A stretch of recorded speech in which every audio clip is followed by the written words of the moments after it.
thank you. On to our program. Elections Confidential and Insider's View. And basically I wanted you to look at that, what it's really like to run an election. It's going to be a conversation. The eroding trust in our election process and what can be done about it.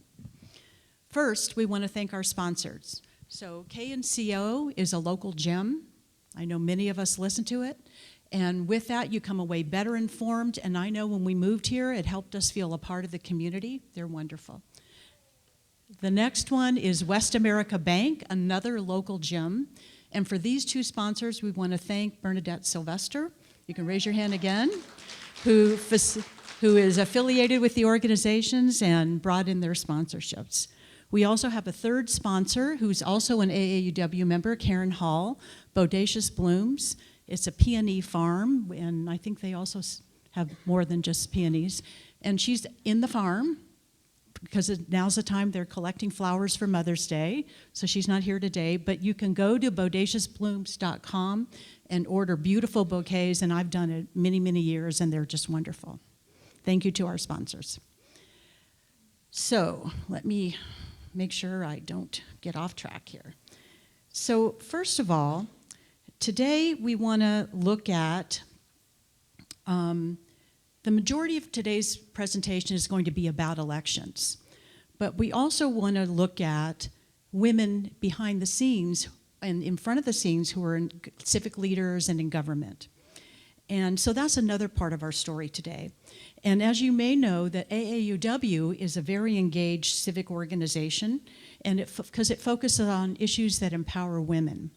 Women who vote, women who take a stand, women who guide and lead political and governmental efforts. To that end, AAUW seeks to support our next generation of women leaders, and today I want to highlight something called GovTrek. So how many here have heard of Tech Trek? I hope I see almost every hand. If you're an AAUW member, I'm for sure you see almost every hand. GovTrek is nothing like Tech Trek, okay? They borrowed the name, that's about it. And it's basically, but it has a similar kind of idea where it wants to introduce young girls to the governing process and help them to become better citizens, for the first part, and the second part is possibly civic leaders, if they're so minded. It was introduced in California 2 years ago, and so it's been piloted. And so it's still in that piloting process. And it has the goal of introducing young girls to the governing process. I think I already mentioned that. So today we have a very special guest, and only 2 years of piloting. Not every county participated. Maybe 30 counties statewide participated. Martha, I'm looking at you as that pop quiz. But Nevada County had a participant of both years of the pilot, which is kind of unusual. And today we have the honor of having Sidney Pixley here. And Sid was the first inaugural pilot year participant from Nevada County. And she's very well known to AAUW. As you can tell, she was a Tech Trek participant in 2019. And for those of you that have been on the Tech Trek committee, you know how competitive that is. She was also just awarded a local scholarship for the STEM grant through our AAUW group. And they're the ones, as you know, that are collecting money to have those be multiple year. But today she's going to tell us a little bit about her Tech Trek experience before she graduates from Godoti High School and goes off to college to get her nursing degree. Okay, Sid, here you go.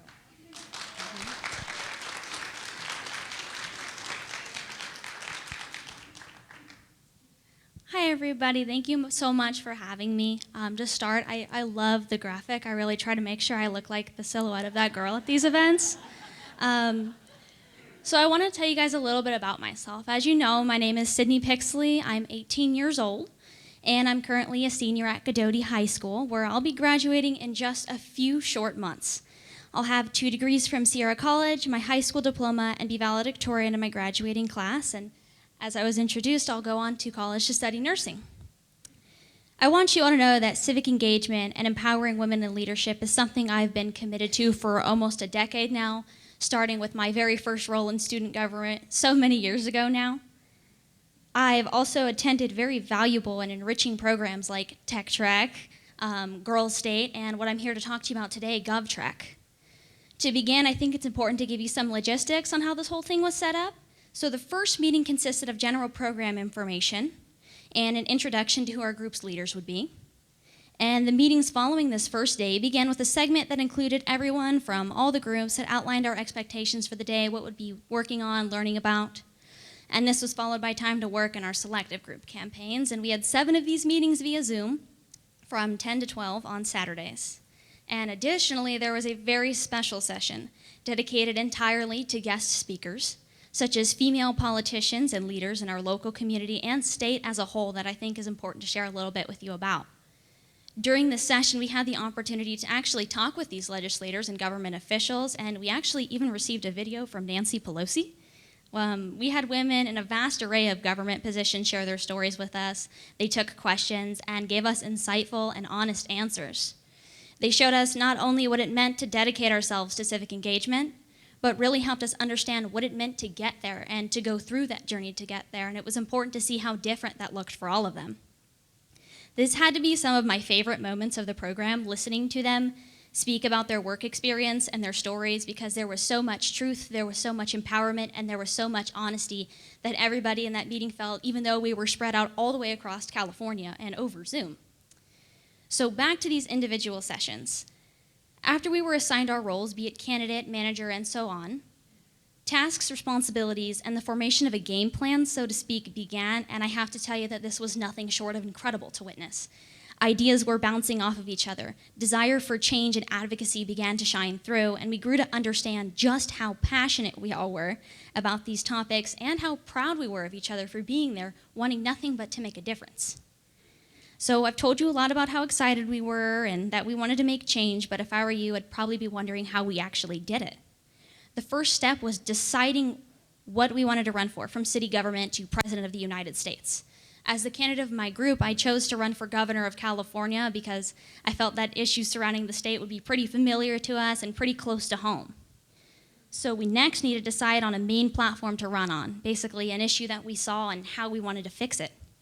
So my group decided to choose human trafficking and created educational plans for employers, employees, teachers, administrators, instructors, and young people, and as well as created resource guidelines for survivors of these types of actions. And so we now had to find a way to get all of these messages out. So this was done via the creation of campaign posters, a campaign speech, voter outreach plan, voter outreach maps, fundraising, and finally the comprisement of all of this into a single video to show judges who would award prizes based on different categories. So the program was so realistic and in-depth that it made sure no matter what type of involvement or life you wanted to lead in civic engagement that you had a place.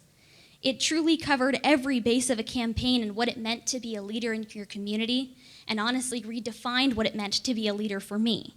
We worked in a team to create pieces of this campaign, and we watched each other shine in so many ways. Through our contributions, each finding our niche area and our skills.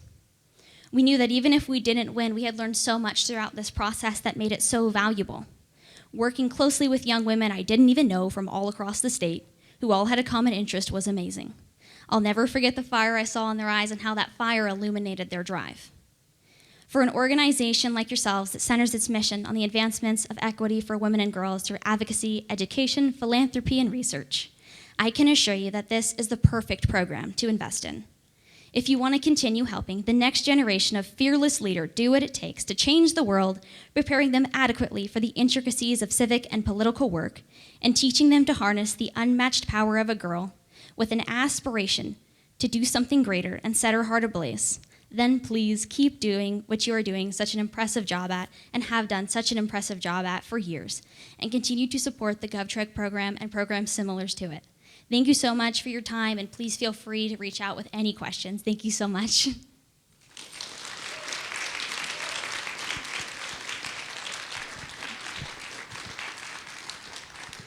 So Sid had that time to 4 minutes, and I'm going to tell you, I'm going to go to her for public speaking lessons. So, fantastic. Thank you so much. Today, our presentation is actually co-sponsored with the League of Women Voters. And our moderators for the event are the co-presidents of the League of Women Voters. They also are they're examples of civically engaged women, exemplary examples. The first person that I wanted to introduce is Jan Bedane.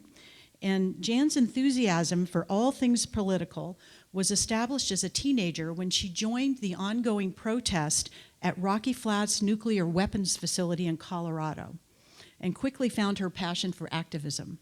She became a political organizer, a trainer for nonviolent civil disobedient direct action. I know we have some other activists in this room.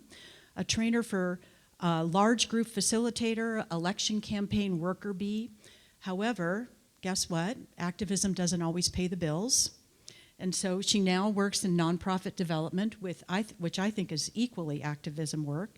Most recently, she works with the Nevada City School of the Arts and Sierra Harvest. Jan was the president of the League of Women Voters Nevada County from 2016 to 2019, Voter Services Chair from 2019 to 2022. She also manages the League's candidate forums. Currently, she shares the League of Women Voter co-presidency with her colleague and friend, Lynn Forbes. So Lynn's interest in politics and current events came naturally as part and parcel of her long newspaper, digital, and television career. Lynn began her career in the world of newspapers as a reporter, copy editor, food section editor, ending her 18 years in print management, producing 7 lifestyle sections for the San Francisco Examiner. She also worked at the VP level as a digital content strategist, and I understand she did that in the beginning before she even had a computer at home, managing large teams of writers, editors, designers for big corporations such as Microsoft, Scripps Networks, Disney, as well as working with tiny startups. Liz is a co-author, and she's a founder of 2 startups for women over 50. In addition to the local League of Women Voter co-presidency, Lynn is the League's communication chair and also an AAUW member. In the moment, I'm going to turn the mic over to our moderators, Jan and Lynn, for a conversation with our presenter, Natalie Adona. At the end of the conversation, we're going to open the floor to your questions so you can join the conversation. Thank you. Am I on?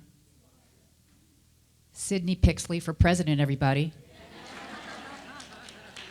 Right on. This one's mine, huh? Does it work? Does it work? I don't know. That's the bad one. Oh, geez. Oh, wait, it's off. So that might help to turn it on. Hello? Hello? Hello. And you're right. You do kind of got to kiss this thing. Well, I would love to introduce Natalie Adona.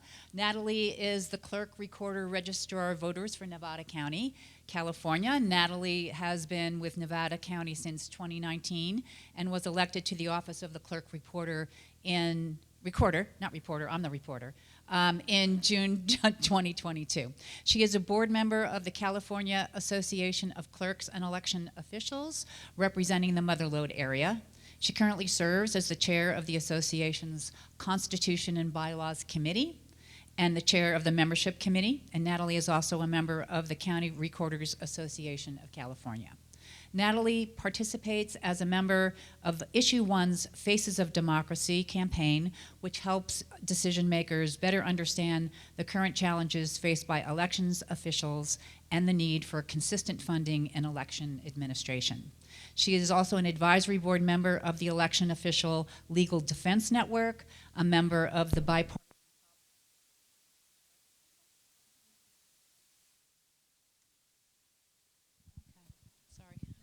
Hello?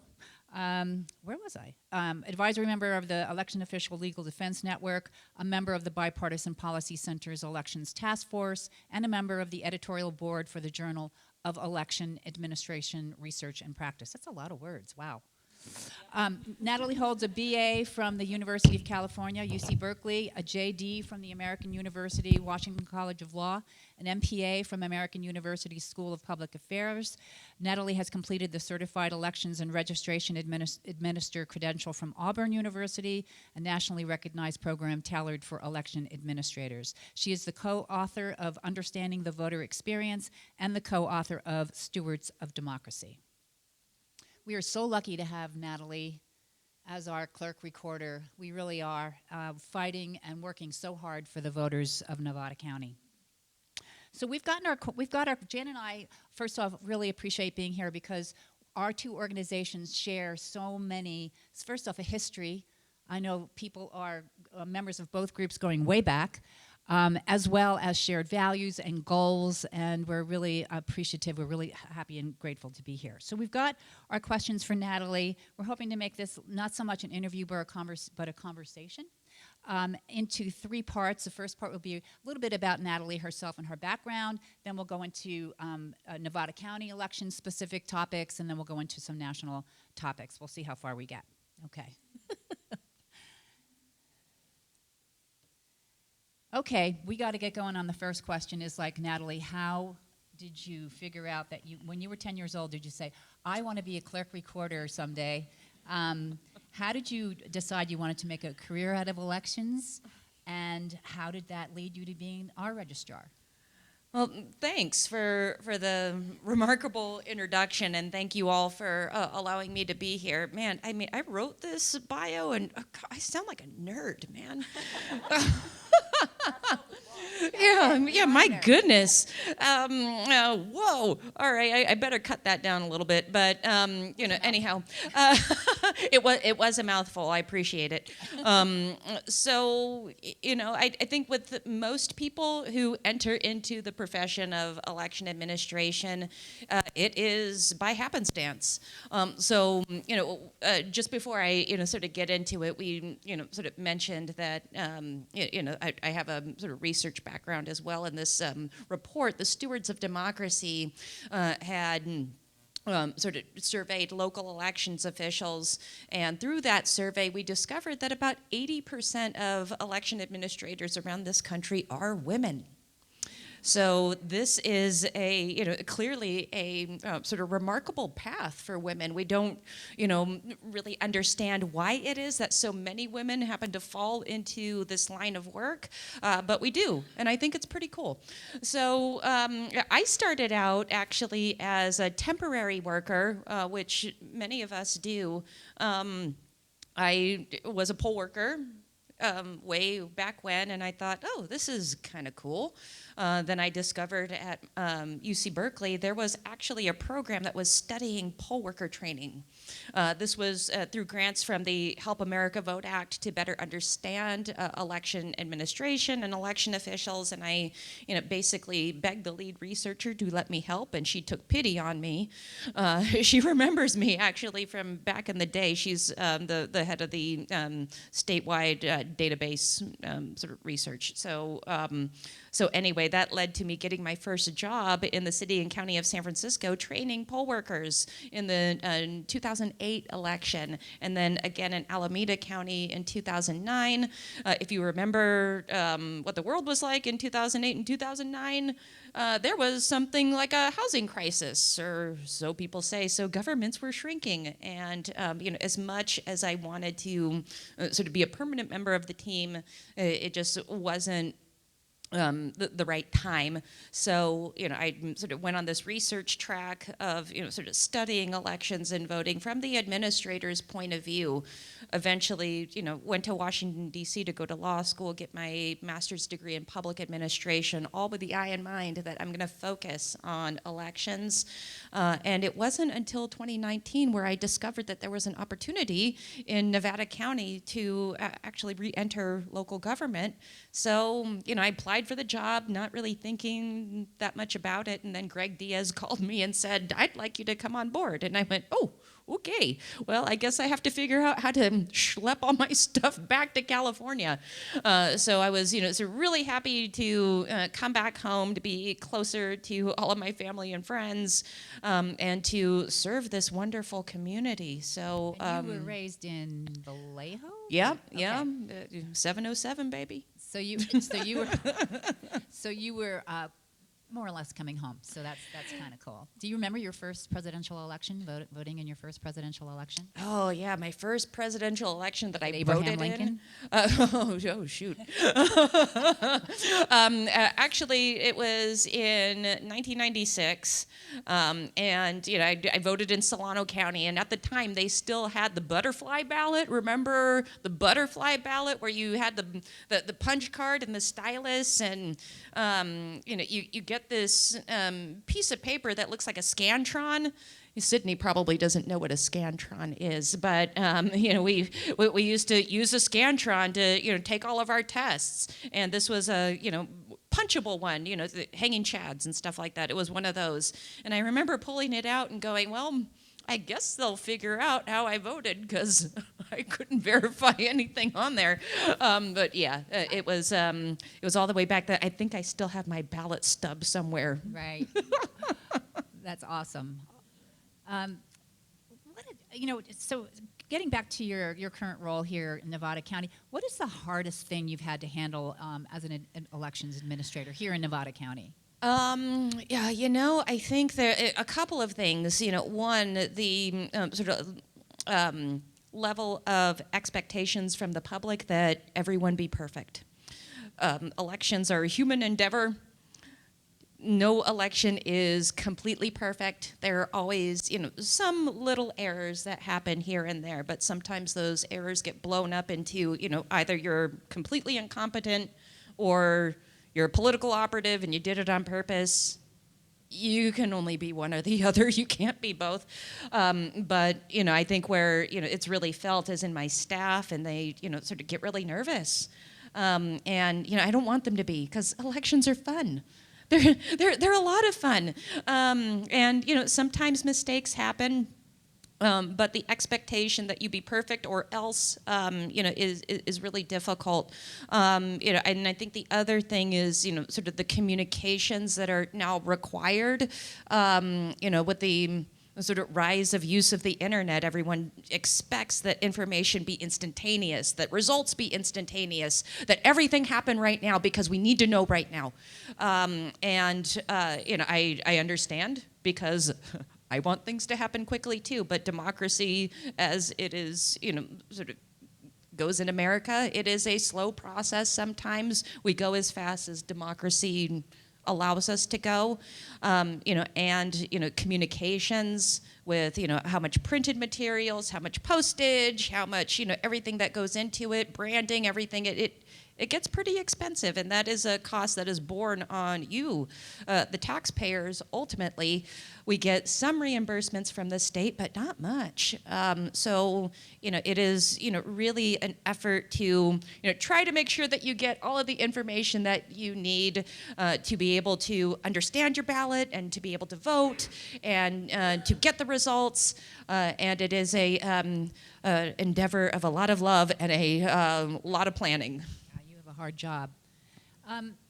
As a woman and as a woman of color, what if any challenges do you face? Sometimes, and I can't say that it happens to me all the time, but sometimes it so happens that I encounter folks who have an expectation of how I am and how I will behave. So one thing that is, a little surprising to me is, sometimes I'm just, no matter how many accolades that I have listed on my resume, there is the reaction like, oh no, well, really? And sometimes I need somebody else to sort of back me up on, a lot of facts that. I mean, you would think that, with all the, JD, MPA, all this stuff, sometimes and people sort of look at you like, no, but really, really. And sometimes someone else who, does not look like me will say the same thing, and they'll go, oh yeah, that makes sense. Would you say that that's your experience in all the positions that you've held, no matter where you were working? Yeah. I would say that, that is right. I think that there are, some people in this world who, sort of consider my communication style as very confrontational, and maybe that I should defer to everybody else in the room. And that is just not who I am. I'm like, that's what I think. And if you don't want me to share my opinion, then don't invite me to the meeting. Right. Sounds familiar. Okay, so inquiring minds want to know, who do you report to? I report to the voters of Nevada County. Oh, so we're your boss. You are, I do my best to, sort of try to be responsive to other arms of the county. Most people, when they, engage with the government, they just think of it as the government. Right? It's like, I talk to the assessor on, X, Y, and Z. Why doesn't the recorder know about it? Because this is the government, right? So, government in itself has, sort of internal communications challenges that we're addressing, all the time, and, sometimes there's lots of room to improve. And so I, sort of rely on the voters of Nevada County to give me input and my office input directly on, how could we improve? Sometimes we don't always have the benefit of hearing directly. Sometimes our board of supervisors hears about things and, they sort of approach my office and go, so what are they talking about? Right. And so, it is a, sort of constant effort to, sort of try to, have all arms of each of our departments get on the same page as to, what people need and, how, if at all, we can be responsive to those needs. And I would say it, 99% of stuff that comes up, we can totally be responsive, and the other part is, sort of constraints from state law. Right. Got to go by the law for sure. Got to follow the law. People don't understand that sometimes. Okay, I want to hand this over to Jan as far as some more specific Nevada County elections. We're a very innovative county, actually, when it comes to elections. I'm pretty proud of that. Thank you. Can everyone hear me okay? Yes? Okay, great. I just want to do one little follow-up. Do most registrar of voters have the same pedigree that you have? Is this typical? I would say that my, individual story is a little unique because, most registrars that I have, had the pleasure of working with or interacting with, they've been in government for a really, really long time. A lot of them, 15, 20, 30 years. We just had a registrar who we celebrated at one of our state association meetings because she has been in her county for 50 years. My,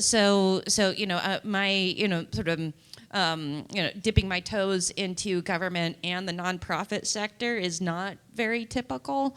But there are, what's amazing to me is there is such a wide diversity of backgrounds in my profession, and it's a learning opportunity for me. I love it. Well, we are really lucky to have you. I want to, we're going to talk a little bit about elections in Nevada County. First, I want to just pat Nevada County on the back a little bit because we are often in the top 10 counties in the state for voter turnout. That's a really good statistic for Nevada County. Probably has a lot to do with the fact that we have a lot of retirees who tend to vote. Right? They vote a little bit more. I'm going to ask you a little bit about the demographics. But on the other hand of that, in this most recent primary election, we had 53% of our registered voters vote. So to the League of Women Voters, that feels like, wah, wah, wah. 53%? I mean, can't we do better than that? So on the one hand, we're in the top 10. On the other hand, we're only getting half of our voters out. Now, that's the primary, and I know that in the general election we'll get more. But could you speak a little bit to the demographics, if you can tell us, who's voting, who's not voting, who are you really trying to reach out to at this point to pull them into the being part of that voter turnout number? Sure. So, I mean, you're absolutely right that statistically, Nevada County is, sort of kind of in a sweet spot. People do have a tendency to vote more and often when you have more experience with the election system, right? When you own a home, you have a tendency to pay attention on ballot measures that raise your taxes. If you have a school board that is up for election, or if they have a measure that goes to ballot, many of you have families and sort of personal stake in the game. So you have a tendency to, I think, pay a little bit more attention, right? Statistically speaking, younger people, sorry, Sydney, younger people have a tendency to not turn out as frequently, and there are, sort of several barriers to young people voting because sometimes they go off to college and don't live at home and don't necessarily, sort of understand the intricacies of the rules of where they might live. They might think that they can't vote, or, some states, they do not allow you to register at your dorm. Right? So there is this complex intricacy and web of rules when you move away. But what I will say about Nevada County is, this is a very tight-knit community. You all care.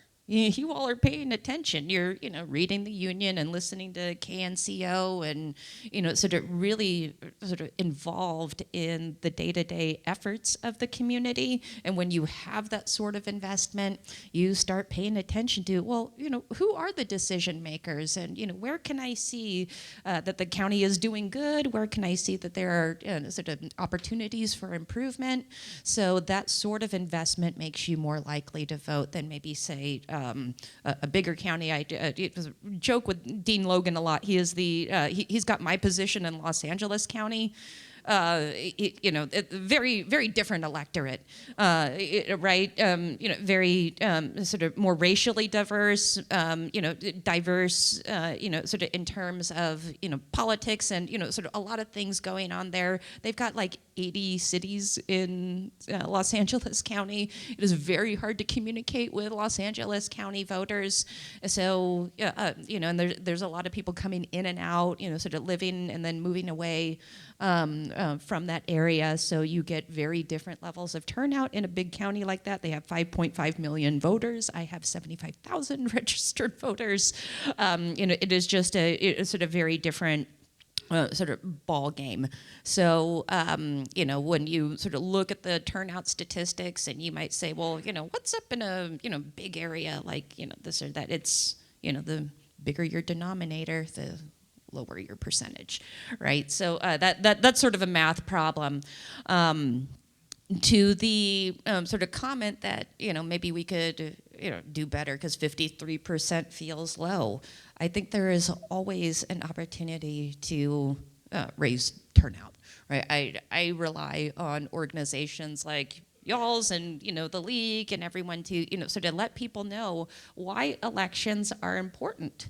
Sometimes people, I have to assume that most people are like, oh yeah, I got my ballot, I should probably vote, but then, I have to, go to the grocery store and I got to pick up the kids and I got to do this and I got to pay the mortgage. And there's just so many things where I think most people, voting is just one small part of your day. For me, it's like everything. I'm thinking about it all the time, right? So, partnerships with, sort of the league and, sort of others, locally and around the state, I and my peers really rely on those relationships to help communicate with people. So, yeah, if you know somebody who, maybe is feeling like, maybe I won't vote this time around, I'm glad to invite people in, but I can't force people to be interested. That's where you guys come in. Well, this is a good segue into voters' choice. And again, patting Nevada County on the back. This was under Greg Diaz's leadership, where Nevada County was one of only 5 counties in the state to initiate the voters' choice, and that was in 2019. So we initiated it, and then with COVID, it pretty much became mandated at that point. So voters' choice, if you're not familiar, is requiring the voting procedure to be mail-in ballots, as everybody would get a mail-in ballot. You have many ways that you can vote, but you certainly can just do your ballot at home and send it in, and then you can also go to vote centers, and they're open for long time, several days before an election. And so it has really spread out the amount of time that somebody can do their voting, and it gives them different options. So why was little Nevada County like so forward thinking about that? And what I know from the league is that when it was mandated, it became really easy for us we were already doing it. So like all of our fellow leagues all over the state were doing a really heavy lift to try and help elector offices get people to understand what voters' choice was all about and how this was going to go down. And we had like nothing to do because it was already installed. So can you just talk a little bit about voters' choice and maybe touch on some of the controversy around it as well? Sure. So the Voters' Choice Act was officially enacted into law in 2016, and Nevada was one of the first 5 counties in 2018 to actually implement it. And you're absolutely right. What it required really of election administrators was 3 things. That, one, we send everybody who is an active registered voter a ballot in the mail. And what I mean by active registered means that you vote with pretty good frequency. We're not going to send it to someone who's inactive, someone who hasn't voted in a while, because we actually don't know. We have sort of whole process of verifying, well, did you move? Did something else happen to you? Do you just not want to be registered? We won't also send it to anyone who's canceled, like, somebody said, hey, I moved to the state of Nevada, so we're not going to send them a ballot. Right? So send everyone a ballot. 2, establish vote centers. Vote centers are very different from polling places. In a polling place, you have a roster of maybe 1,000 to 1,200 people who must vote in that place or else vote provisionally. In a vote center, the roster is the entire list of active registered voters. So you can go to any location that you want, depending on how it's convenient for you. I mean, of course, any location in Nevada County. Don't go to a vote center in Placer County. You can tell Ryan Ronco I said that. He's a dear, dear friend. So vote centers, you can vote any place. There is, within the Voters' Choice Act, 15-point guidelines on how we locate a vote center, and a drop box, which is number 3. Drop boxes are a way for us to directly get your ballot without you having to go through the United States Postal Service. But of course, you can always use the blue boxes that are established by the Postal Service to drop off your ballot. The drop-off locations, most of them are in grocery stores. That just gives us a way to sort of directly receive that voted ballot without you, sort of having to go through that extra step of waiting for the post office to deliver it to us, right? So, there's a lot of details and, sort of how we do that, and you're absolutely right. In the pandemic, Alex Padilla, who was the Secretary of State at the time, said, just to be clear, we are having in-person voting. And so we said, all right, we will do that. So, our challenge was to, get all of the personal protective equipment and, all of the things that were necessary to make sure that that was safe. I noticed Ruth nodding in the back here because she was one of our election workers. She knows that process pretty intimately. And the remaining counties who were at the time not part of the Voters' Choice Act had to really ramp up their vote-by-mail operation. They were like, okay, we have mostly people coming to our polling places, so how are we going to get this done? But I will say that California was probably better suited to do this than some other states where they do not have a strong culture of voting by mail. There is one state, I believe it was Georgia, who might have had a few thousand people sign up to get an absentee ballot. That went from like a few thousand to like almost everybody in the state. And so for a lot of elections offices, this was, how are we going to get the equipment to process all of this? How are we going to verify that, we make sure that no one gets like more than one ballot? I mean, it is a very, very detailed operation that I would not envy sort of having to do it within a few months. California has been able to build this culture of voting by mail over several years. So one of the reasons why Greg decided that he wanted to move Nevada County to the Voters' Choice Act is because 80% of you were already signed up to be on the permanent vote by mail list. So it just sort of made sense for him to say, okay, well, I don't have to open up as many in-person voting locations. Most of you are voting by mail anyway. So, he sort of saw this as a, sort of efficiency for Nevada County. And I think for us, it's worked pretty well. Yeah, it's really been helpful. And I do want to touch, because there is some controversy around it, and not everybody wants to do a mail-in ballot. But of course, the beauty of it is that they don't have to. They can come in. But let's talk just a little bit, and then I'm going to have to pass this back over to Lynn. Let's just talk a little bit about this idea of erosion in the integrity of the election process. Very recently at the Board of Supervisors, the Republican Central Committee of Nevada County introduced a resolution, and I want to read it because I don't want to mess this up. It was a resolution to restore voter confidence by removal of identifying information on mail-in ballots in Nevada County. Now, I'm sure you're familiar with this, and if you could just give us some context, what does this mean, and how does your office respond to a request such as this? Sure. So for those of you who don't know, and many of you probably paid attention, there's this big presentation around the information that is placed on a vote by mail envelope. So I don't know how many of you subscribe to our new monthly newsletter, the Ballot Bulletin. A little plug for that, but I'll be sort of sharing some educational materials about envelopes used in elections generally, because I think it's important. Like I said, all of you vote by mail, so, or the great majority of you. So it's important to know. On the vote by mail return envelope, there are a number of identifying factors that we use to verify who you are, check your signature, and to make sure that you got the ballot that you are entitled to vote. So for the presidential primary, some of you may know that this is a closed primary, right? So, if you are registered as a Democrat, you don't have the right to receive a Republican ballot and vote that.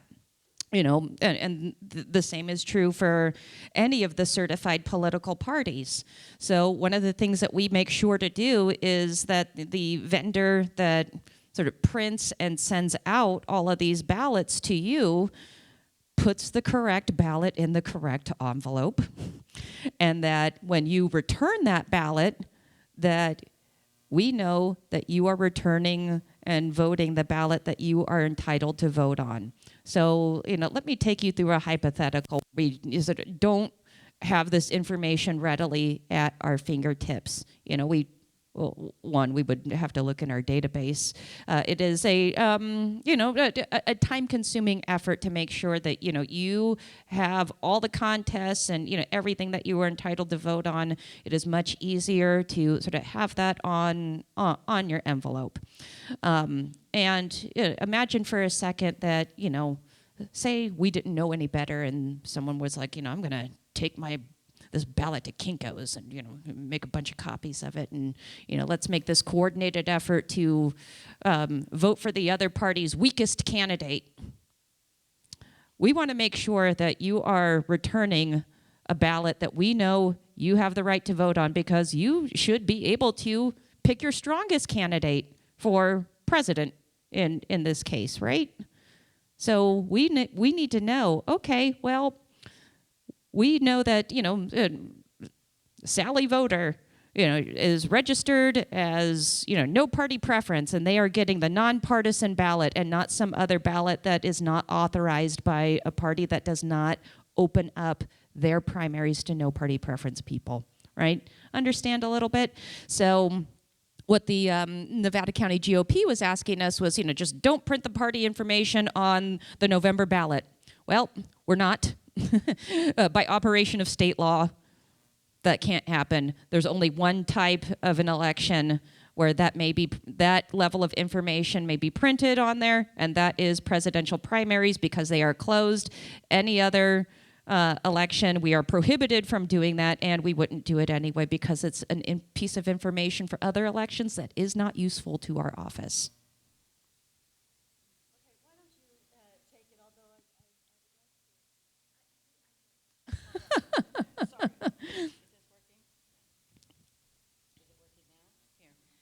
Okay, I just want to bring up one other sort of area where election integrity is in question, and we have to answer this quickly because we are running out of time. But for instance, up in Shasta County, a sister county, they took a vote. The board took a vote that they were going to go to hand counting all the ballots, right? I remember. Yeah. So, what's better? Is it better to hand count all the ballots, or is it more efficient? And do you get better results with an electronic ballot system? It is way, way better to have a machine tabulate everything.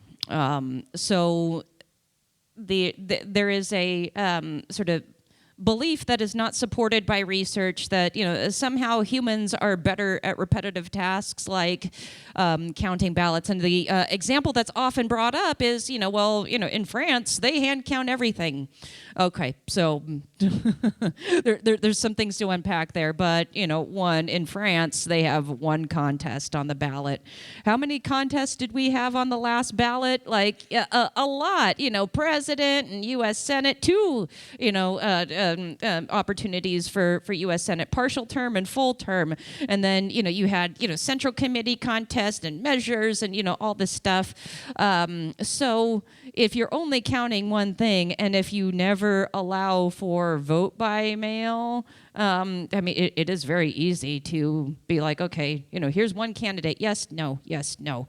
American ballots are very complicated. We have a lot of contests that are contained on a single ballot, and research has shown time and again that hand counting is less accurate than machine counting. Machines are they don't get tired, they don't get hungry, they don't get bored, right? But human beings do. If you've ever participated in an elections canvass, it kind of sounds like it's like, oh, the elections canvass, that sounds like, super cool.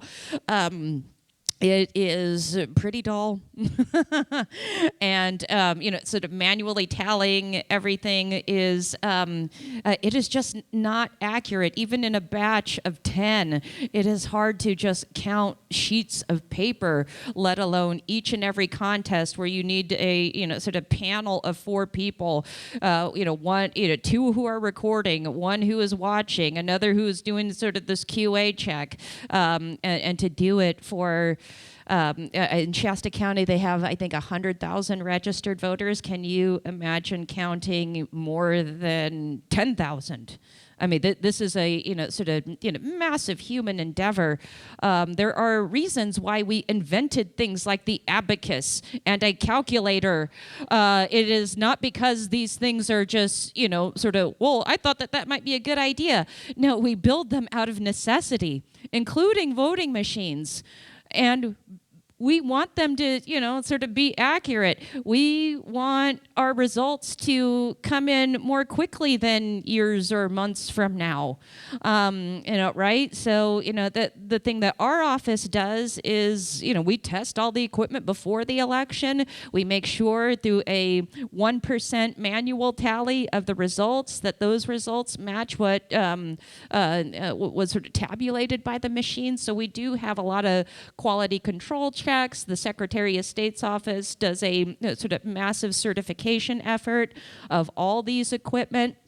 To the sometimes it's a bit of a pain to the vendors because they're like, California has all these extra requirements that the federal government does not impose upon us, and we're like, yeah, but that's just how we roll here, right? So, I think there is a very, sort of time-honored, painstaking process, and unfortunately, across the United States, but it became, top headlines in Shasta County. There is just a lack of trust in those machines and in the people who, go through all of these sort of testing and certification requirements to make sure that your vote is counted fairly. And yeah, I mean, can you imagine if Kathy's or Shasta County's sort of ROV office, Kathy Darling Allen is the sort of head of the of that office. If she had the sort of funding to do communications and education, and had the backing of all these county leaders to let people know, here's why you can trust our elections. Here's why we do all of these processes. That would be that would go really far. But we're at where we're at. Is that working or no? Yes. Here, I turned it off. You might want to turn it back on, see if it works. Does that work? No. Okay. There you go. That's okay. We only have a few minutes. Do I have time for one more question? Yeah, that Shasta County, we've been following that Shasta County situation pretty closely. I did hear Kathy Darling speak at the League convention last spring, and she's a hero, and I understand she's retiring for health reasons, most likely caused by stress, I would imagine. So, okay, one more. In your community of recorders and voting elections, rather, officials, what's the scuttlebutt? Like, what do you guys like talk about at coffee dates, and what is rising? I'm assuming mistrust in the election process is one of the main themes. What are people concerned about in the elections world? There's a lot of commiserating. But I would say, the main things that are sort of discussed in California, there is a bill, Senate Bill 1450, that seeks to do some updates to the Voters' Choice Act. So we're talking about that quite a bit. We're also just talking about, hey, so what are you doing in November for, this thing? Pick your thing, right? There is a lot of information sharing and a lot of, sort of wanting to sort of get ideas on, how to communicate with voters. We are, sort of definitely doing all that we can to make sure that people feel like elections and voting are welcoming, that you feel comfortable going to any drop box that you wanted to drop off your ballot, that you sort of feel confident that that the U.S. Postal Service is delivering your mail, or if you choose to vote in person, that you can do so without sort of fear of intimidation. So we sort of do a lot of planning and sort of information sharing around this election, because some people think it might be a little controversial. And, like I had said earlier, the expectation is that you are perfect 100% of the time, all of the time, and we do strive for perfection to the fullest extent that we are able to. And just sort of regular stuff like, hey, are you going to go to the conference? Are you, did you see this piece of research? This was really interesting. Or did you see what so-and-so county did with, their voter pamphlet? I think this is a really good idea. So I'm happy to report that it's mostly boring. We like boring. Well, you, my friend, are not boring. So thank you so much. Awesome answers. And I think we'll turn this over to Diane for some questions. Because we are only down to one mic, I think what we're going to do is I will call on people, and we're going to keep the mic at the table and let our presenters rephrase the question so everybody can hear it. And we'll just keep the mic at the table. Whoever answers it, yeah. Okay, any questions? Yeah. So for the cameras, hi. The question was, as citizens in Nevada County, what can you do to, help make sure that voting is safe and our election workers are safe? Well, one of the main things that you can do is become an election worker.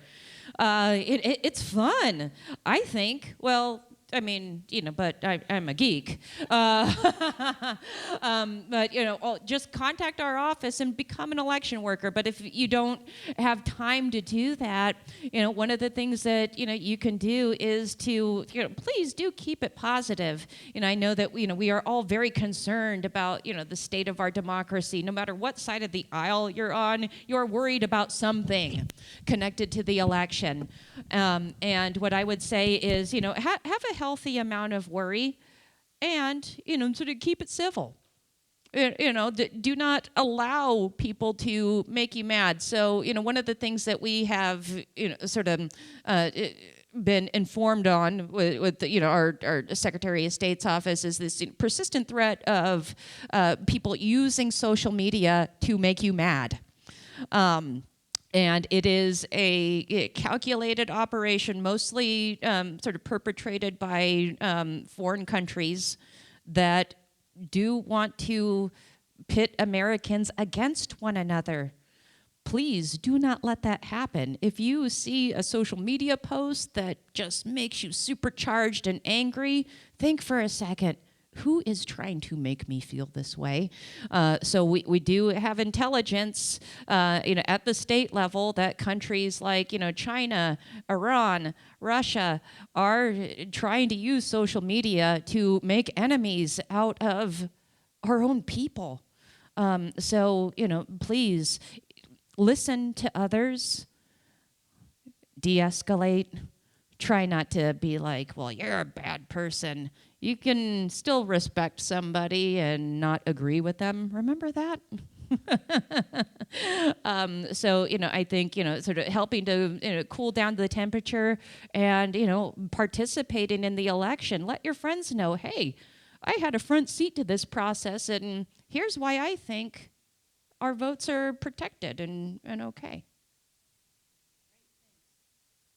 Great question. So for those of you who did not hear, the question was, well, what would it take to bring ranked choice voting to Nevada County? So there's only a few examples that I know of ranked choice voting in this state and throughout the nation, and it has always been a citizen-led initiative. So the city and county of San Francisco was the first to use ranked choice voting for their Board of Supervisors elections, and it was to prevent runoffs. That was a citizen-led effort. Same thing in Alameda County, citizen-led effort. So if that is something that you are interested in, it is incumbent upon you all to make the effort and to put that question on the ballot.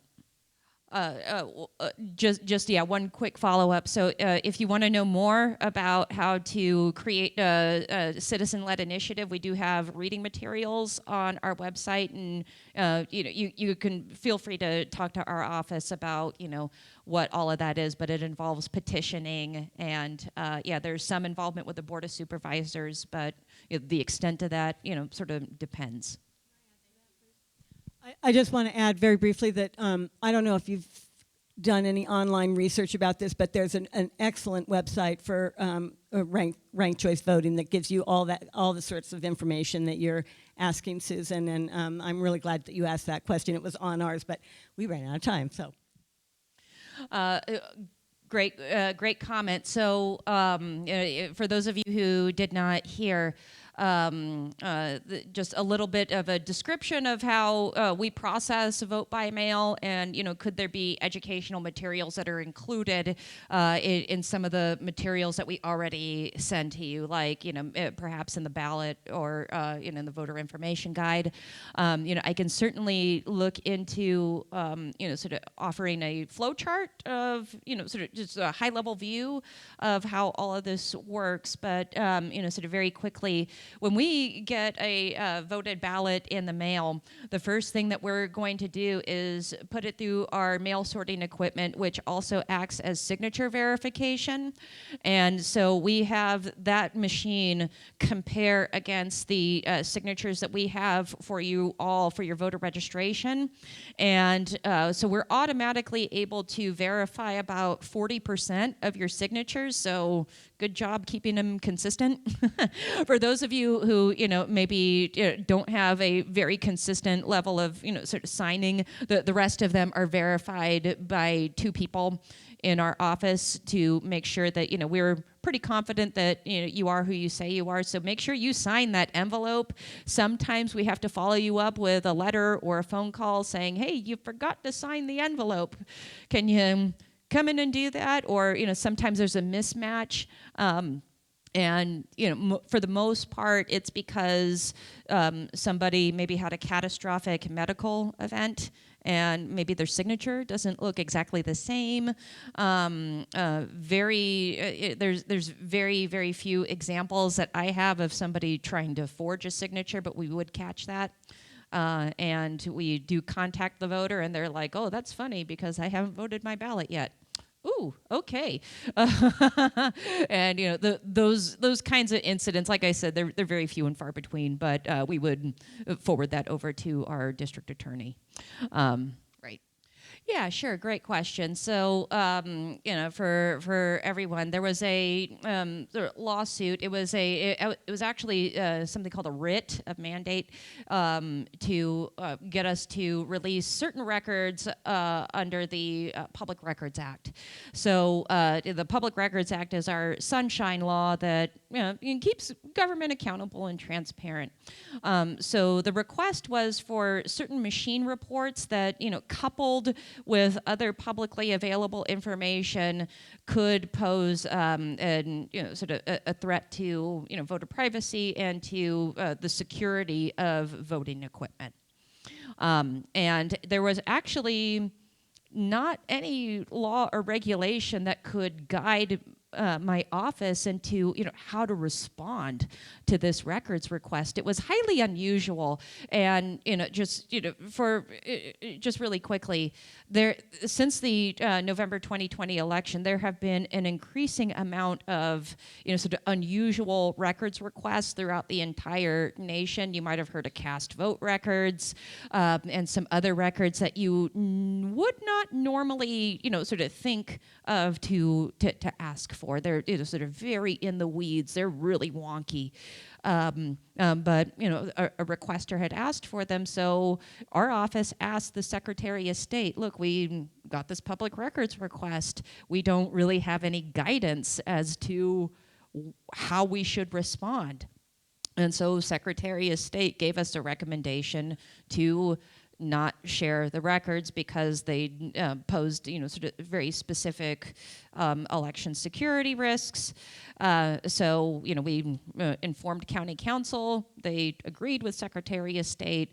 Petitioner obviously did not agree. And so, I think that, so my takeaways from it, I mean, this is a really good example of how institutions and democracy are supposed to work, right? So if you have a, sort of fair dispute about sort of a matter that the law cannot answer, we should rely on the courts to help us decide, right? So, our the court decision was to release the records with some redaction, and I think that the judge was sort of making a compromise between our offices, and at the end of the day, I'm thankful to have a decision. I mean, personally, I love it? No, not really, but my commitment is not to my personal opinion.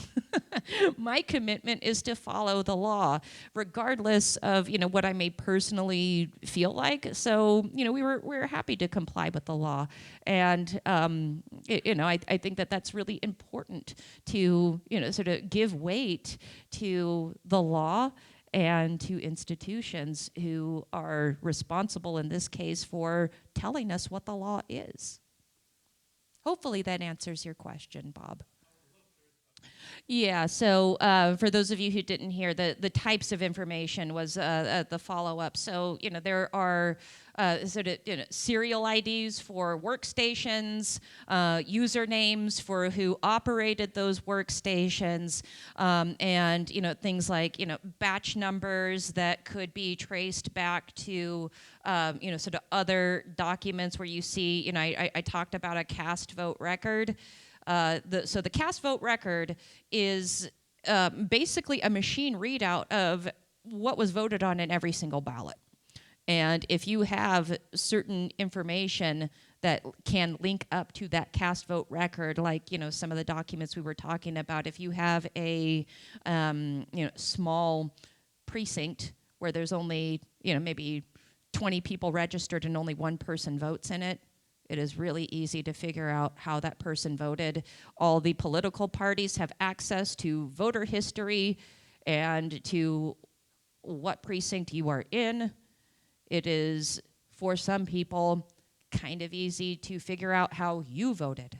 And I mean, your ballot's supposed to be anonymous. So, one of the things that we have subsequently done in our office is to make sure that those precinct consolidations are bigger than 10 people, right? So it's much harder to figure out, how, 60 people voted than it is for one or two. Thank you to Natalie for your candor. And Diane and Carol, I wish your co-presidency all the luck. If you can do as well as Jan and I have done together, we can only hope that for you. And please stop by our little table over there. Joanne Castori is over there with some voter registration information. I'm sure you're all registered, so that's silly. Sign up for our newsletter so you can get the latest, and sign up for Natalie's. It's the ballot bulletin on the website. I do get that as well. So thank you.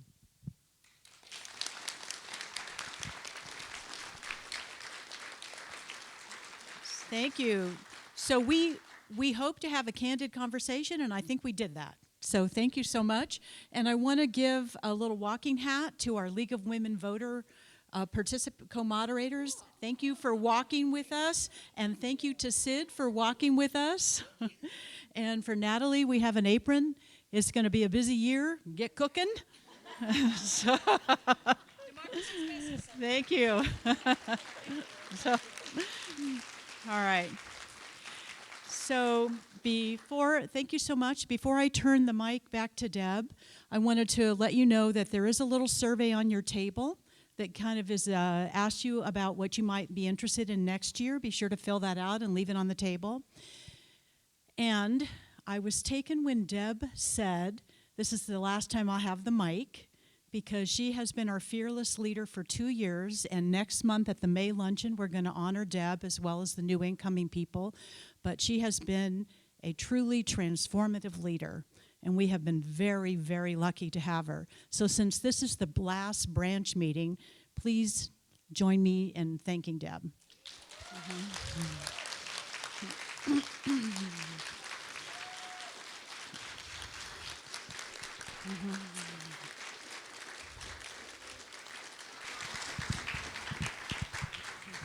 We'll see. It works. Yeah, I like how you got it on your chin. That's a little trick. Okay. Clicker.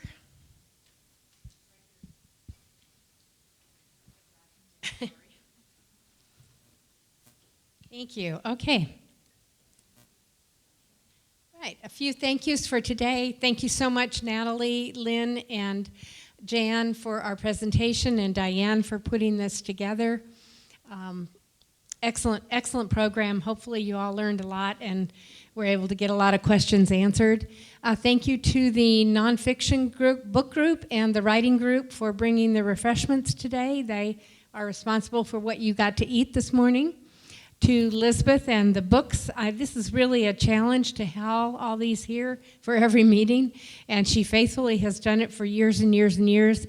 If anybody would like to help her over the summer, she could use help sorting the books to get them ready for next year. It's a process that it takes to bring them in and put them in the right places and stuff. Thank you to Michael West, our videographer. Thank you so much. This program, Michael's recorded it for us, so as you know, all of our programs are on our website, and if you miss a program or you attended one and someone you know missed it, you can send them to go to the website and take a look at that. Our last one is up from the March program on LGBTQ, our panel at that time, so thank you so much, Michael. Gretchen, who has been our faithful hospitality steward in the back over there for the last 2 years. Well, thank you. We'll be stepping down this year.